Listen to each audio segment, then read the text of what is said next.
இப்போது கண்ணனுடைய சப்பாணி கொட்டுதலை அனுபவிப்பதற்காக பெரியாழ்வார் யசோதை எதிரிலே பார்த்தால் 1 வயது நிரம்பிய குட்டி கண்ணன் எழுந்தருளி இருக்கிறான். அவன்கிட்ட பெரியாழ்வார் யசோதை சப்பாணி கூட்டுன்னு கேட்டுட்டே இருந்தா. கிருஷ்ணன் சொன்னானா, அம்மா ரொம்ப நேரமா என்ன நிக்க வச்சே பேசிட்டு இருக்க, எனக்கு கால் வலிக்கிறதுன்னா.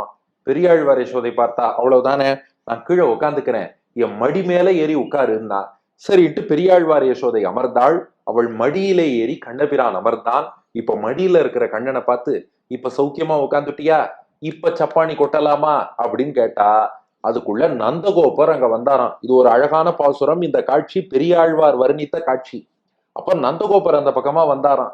இது வரைக்கும் நல்லா கவனிங்கோ, நந்தகோபருக்கு ரோலே கிடையாது. இது வரைக்கும் 5 திருமொழி பார்த்துன்னு வந்தோம் இல்லையா, பெரியாழ்வார் யசோதை மட்டுமே அனுபவிச்சுட்டு இருக்கா.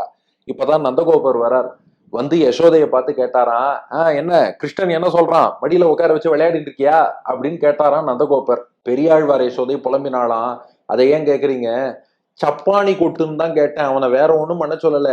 கை கொட்டி விளையாடுதலாகிய சப்பாணி கொட்டணும்னு சொன்னா என்னமோ கொட்ட மாட்டேங்கிறான் அப்படின்னா.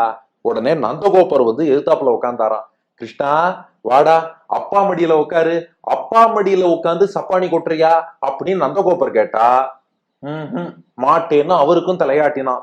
பெரியாழ்வார் யசோதை சொன்னா, டேய், எனக்காக நீ கை கொட்டலைனாலும் உங்க அப்பா இருந்து இருந்து ஆசையா வந்து உட்காந்து மடியில உட்காந்து சப்பானி கொட்டுன்னு கேட்கிறாரு இல்லையோ, உங்க அப்பா நந்தகோபருக்காகவாவது நீ கை தட்ட வேண்டும், சப்பானி கொட்ட வேண்டும்னு பெரியாழ்வார் யசோதை கேட்கிறாள். அதுதான் இந்த பாசுரம், 2வது பாசுரம். இப்ப நந்தகோபர் யாருன்னு நீங்க சிந்திக்க வேண்டாம், யசோதையோட ரோல பெரியாழ்வார் எடுத்துனுட்டார்.